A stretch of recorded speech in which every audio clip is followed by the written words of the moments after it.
तो दोस्तों स्वागत है आपका डेली बिजनेस न्यूज में। हाल ही में मारुति सुजुकी इंडिया के चेयरमैन आरसी भार्गव ने कंपनी के मारुति 3.0 योजना का खुलासा किया है।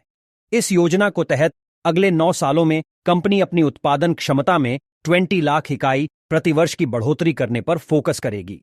इस विस्तार योजना के तहत वित्तीय वर्ष 2031 के अंत तक लगभग 28 अलग अलग तरह के मॉडल भी जारी किए जाएंगे। 2022 to 2023 की एनुअल रिपोर्ट में कंपनी के शेयरधारकों को संबोधित करते हुए आरसी भार्गव ने कहा कि कंपनी वर्तमान में एसयूवी की बढ़ती लोकप्रियता को ध्यान में रखते हुए अपनी उत्पादन क्षमता बढ़ाने पर फोकस कर रही है।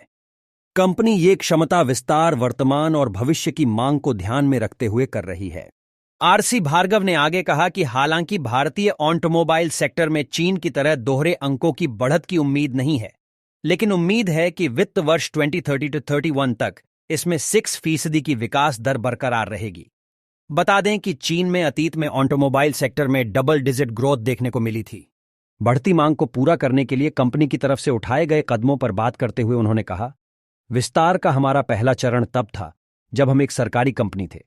दूसरा चरण कोविड-19 महामारी के साथ पूरा हुआ और भारतीय कार बाजार दुनिया में तीसरा सबसे बड़ा बाजार बन गया।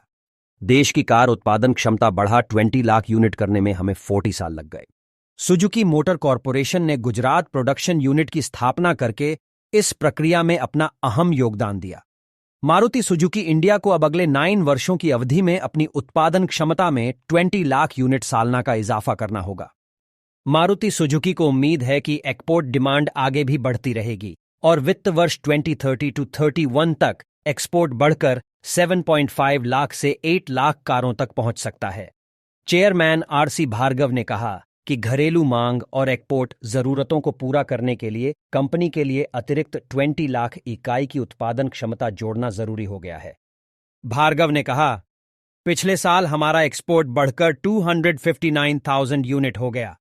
हमें उम्मीद है कि एक्सपोर्ट की मांग बढ़ती रहेगी और वित्त वर्ष 2030-31 तक एक्सपोर्ट मांग 750,000 to 800,000 कारों तक पहुंचने का अनुमान है। उन्होंने आगे कहा कि सालाना 40 लाख इकाइयों के उत्पादन के प्रबंधन के लिए कंपनी के पुनर्गठन की जरूरत हो सकती है। जैसे ही इस बारे में कोई पक्का निर्णय लिया जाएगा, इसके बारे में शेयरधारकों को सूचित किया जाएगा। उन्होंने आगे कहा कि चुनौती न केवल प्रतिवर्ष 40 लाख कारों के उत्पादन है, बल्कि कंपनी को इतनी ही संख्या में कारें बेचनी भी हैं। यह भी अपने में एक बड़ी चुनौती है।